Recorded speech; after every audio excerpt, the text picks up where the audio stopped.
जय श्री राम, जय हनुमान। आप सब कैसे हैं? राघव सरकार सदैव आप सब पर कृपा दृष्टि बनाए रखें। अब हम दूसरी भाग की तरफ चलते हैं कुंडली के बारे में। कि मैंने जैसे आपको पहले बताया था कि राशि कौन होते हैं, राशि के स्वामी कौन हैं और कौन किन ग्रहों का शत्रु, कौन किन ग्रहों का मित्र है, मैंने आप सबको बता दिया। अब हम आप सबको ये बताने वाले हैं कि कुंडली में कितने घर होते हैं, जिनको हम लोग कहते हैं भाव। लेकिन हमको यहाँ पर समझाना है तो इसलिए हमको यहाँ पर घर बताना पड़ रहा है। तो हमारी कुंडली, सबकी कुंडली में 12 घर होते हैं। तो 12 घरों में हमें क्या जानकारी लेना है कि कौन सा ग्रह, पहले हम आपको कुंडली की तरफ ही समझाएंगे तो आप लोग समझ जाएंगे। आइए कुंडली की तरफ चलते हैं। जैसे ये तन स्थान है, तो तन स्थान का मतलब होता है कि हमारे जीवन में हमारा मानसिकता संतुलन कैसा रहेगा, शरीर का रंग रूप और आत्मबल और आयु और सुख दुख, ये सब आकृति, बनावटी स्वरूप, विचार और किस तरह हमारा सब रहन सहन रहता है, सब इस तन के स्थान पे हमें पता चलता है। तो और ये दूसरा स्थान है जिसको कहते हैं दूसरा भाव, दूसरा घर भी कहा करते हैं।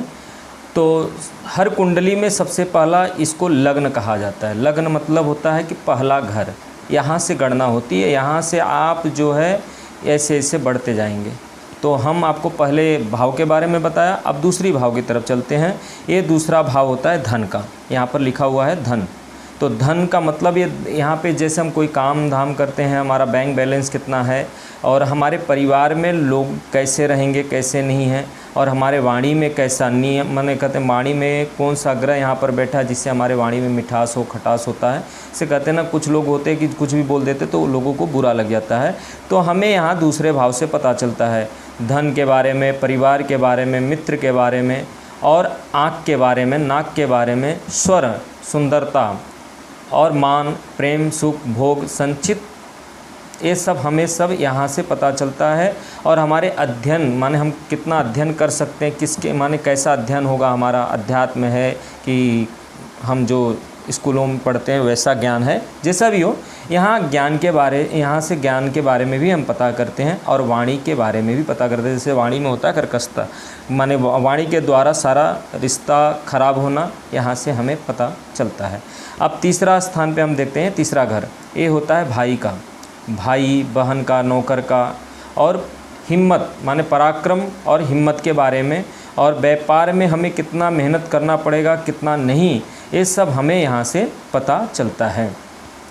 जैसे हमें कोई खांसी हो, श्वास के रोग संबंधी के बारे में, और सारे संबंधित हमें यहाँ से पता चलता है। पराक्रम हमें कितना करना पड़ेगा, कौन सा ग्रह यहाँ पर बैठा है जिससे हमें, जैसे शनि बैठे हैं कि गुरु बैठे हैं, तो उनके बारे में तो आगे बताएंगे, लेकिन ये भावों से हमें ये चीज़ पता चलता है। अब हम यहाँ पर जानकारी लेते हैं कि ये होता है माता का घर। चौथा स्थान माता जी का घर होता है। देखो, पहला, दूसरा, तीसरा, चौथा। तो ये जो चौथा घर होता है ये माता का स्थान होता है। और माता हमारी कितना सम्मान करती हैं, माता हमें कितना मानती हैं, कितना प्रेम करती हैं, कितना हमारे परिवार में सुख शांति बना रहेगा। और हमें हमारे जीवन में जैसे वाहन लेना है, घर का, ज़मीन जायदाद का सुख हमें है कि नहीं है, तो ये सब चीज़ें हमें यहाँ पर जानकारी होती है, ये चौथा घर पे। अब हम आते हैं पाँचवें घर पे, जो विद्या कहते शिक्षा और संतान के प्रति हमें जानकारी यहाँ से प्राप्त होता है। और मामा का सुख भी आपको यहाँ ही से पता चलेगा। और नौकरी जो बार बार हमारा छूट जाता है, नौकरी हम बार बार पकड़ते हैं, हमारा धन कहीं गया, मिलेगा कि नहीं मिलेगा, और अनानास जो धन में हमारा नुकसान होना, ये सब हमें यहाँ से पता चलता है पाँचवें घर से। अब आगे हम चलते हैं रोग स्थान पर। ये है छठा स्थान जिसको कहते हैं छठा घर। पहला, दूसरा, तीसरा, चौथा, पाँचवा, छठवां। ये मैं आपको संक्षेप में बता रहा हूँ, इसके बारे में ज़्यादा विवरण करने जाएंगे तो काफ़ी बड़ा वीडियो बन जाएगा, इसलिए मैं आपको संक्षेप में बता रहा हूँ। ये छठा घर होता है शत्रु का। तो शत्रु हमारे कैसे हावी रहेंगे कि हमसे कमज़ोर रहेंगे, और हमें चिंता, भय, रोग आदि, झगड़ा झंझट, माने हमारे जीवन में कितने नुकसान होना, कितने सारी चीज़ों का जो दिक्कतें आते हैं, माने उलझन आना, ये सब चीज़ें यहाँ से पता चलता है। और मामा मामी से हमारा व्यवहार, हमारा रिश्ता कैसा रहेगा, यहाँ से भी हमको पता चलता है। अब आइए हम सातवें घर पे चलते हैं। जैसे पहला, दूसरा, तीसरा, चौथा, पाँचवा, छठा, ये सातवां। ये सातवां घर होता है पत्नी का और रोजगार का। तो सातवें घर से हमें ये देखना होता है कि हमारी पत्नी कैसी रहेगी, हमारा जीवन भोग विलास कैसा रहेगा और हमारा व्यापार कैसा रहेगा। और जैसे कि हम विवाह में विलम्ब होता है, क्यों होता है, ये सब चीज़ें जानकारी हमको यहाँ से सातवें घर से जानकारी होती है। अब आते हैं हम आठवें घर की तरफ। आठवें घर पे होता है आयु का स्थान। आयु, पहला, दूसरा, तीसरा, चौथा, पाँचवा, छठा, सातवां, आठवां, ये आठवां घर होता है हमारी आयु का। जैसे कि हमारे जीवन में किसके द्वारा हमारी मृत्यु होगी और आयु के बारे में, हमारा आयु कैसा रहेगा, हमारे आयु में कितना, हमारी कम आयु है, ज़्यादा आयु होता है, ये सब चीज़ें हमें यहाँ पे आठवें भाव से पता चलता है। किस वस्तु से हमारी मृत्यु होगी, ये आठवें भाव से ही हमको पता चलता है। और अनेकों बीमारियां होना, कष्ट होना, ये सब हमें आठवें भाव से ही पता चलता है। अब आते हैं हम लोग नवें घर में।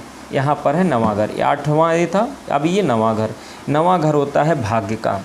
हम धर्म कर्म कितना करते हैं, हमारा ईश्वर के प्रति कितना प्रेम है, हमारा गुरु के प्रति कितना प्रेम है, हम पूजा पाठ करते हैं तो उस पूजा पाठ से हमें लाभ होगा कि नहीं होगा, तीर्थ यात्रा आदि, गरीबों का दान, गरीबों को दान करना, धर्म के प्रति अग्रसर रहना, ये सब चीज़ें हमें जानकारी यहाँ से मिलता है। और हमारे भाग्य उदय कब होगा, यहाँ पर कौन सी राशि बैठे, कौन सा ग्रह बैठा है, उसके ऊपर डिपेंड करता है कि हमारा भाग्य कब हमारा साथ देगा, हमारे जीवन में कब बदलाव आएगा, ये सब चीज़ यहाँ से पता चलता है। आइए अब हम जानते हैं 10वें भाव को, जिसको कहते हैं कि मान सम्मान, प्रतिष्ठा और नौकरी और पिता का सुख। और इससे हमारे जीवन में कर्म हम कितना कर रहे हैं, हमें लाभ मिलेगा कि नहीं मिलेगा और कब तक मिलेगा, ये सब चीज़ें हमें यहाँ से पता चलता है। पिता का संपत्ति, पर दादा का संपत्ति हमें मिलेगा कि नहीं मिलेगा, ये सब चीज़ यहाँ से हमें जानकारी होती है।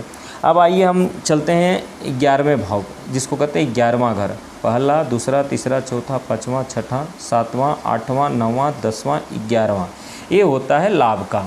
जैसे हम कोई नौकरी करते हैं, व्यापार करते हैं, तो हमें लाभ होगा कि नहीं होगा, कितना मेहनत करना पड़ेगा। इससे हमें यहाँ पे राहु बैठा है तो मेहनत कराता है, केतु बैठे तो मेहनत कराते हैं, शनि बैठे तो, ये सब माने यहाँ पर हमें पता ये चलता है कि हमें कितना संघर्ष करना होगा। और हम बहुत ज़्यादा मेहनत करते फिर भी हमें सफलता नहीं मिलता है, तो ये यहाँ पर हमें 11वें भाव से पता चलता है। और अब हम चलते हैं 12वें घर पे। ये होता है 12वां घर, जिसको कहते हैं खर्चा का जगह। ये खर्चा का घर है, माने खर्च हमारे जीवन में कितना होता है, कितना हमें हानि होगा, कितना हम दान करेंगे और कितना भोग विलास की तरफ हम खर्चा करते हैं और कितने शत्रु हमारे होंगे और विदेश यात्रा, आँखों में पीड़ा होना, ये सब संबंधित हमें यहाँ पर जानकारी होती है। लेकिन यहाँ पर एक ग्रह और इस घर से हमें ये भी पता चलता है कि हमारे जीवन में मोक्ष है कि नहीं है, हम कितना कर्म कर रहे हैं, क्या नहीं कर रहे हैं, तो हमें मोक्ष, माने हम पूजा पाठ करते हैं, हमें मोक्ष मिलेगा कि नहीं मिलेगा, यहाँ पे मोक्ष के बारे में भी पता चल जाता है। मैंने आपको 12 घरों के बारे में संक्षेप में बताया, ज़्यादा विवरण में बताते तो काफ़ी बड़ा वीडियो बन जाता, इसलिए मैंने आपको संक्षेप में बताया। अब हम आगे का वीडियो बनाएंगे जब भी हम उसमें आपको बताएंगे कौन से ग्रहों में कौन कौन ग्रह बैठते हैं तो हमें क्या लाभ मिलता है। मैं अपने वाणी को विराम देता हूँ। जय सिया राम।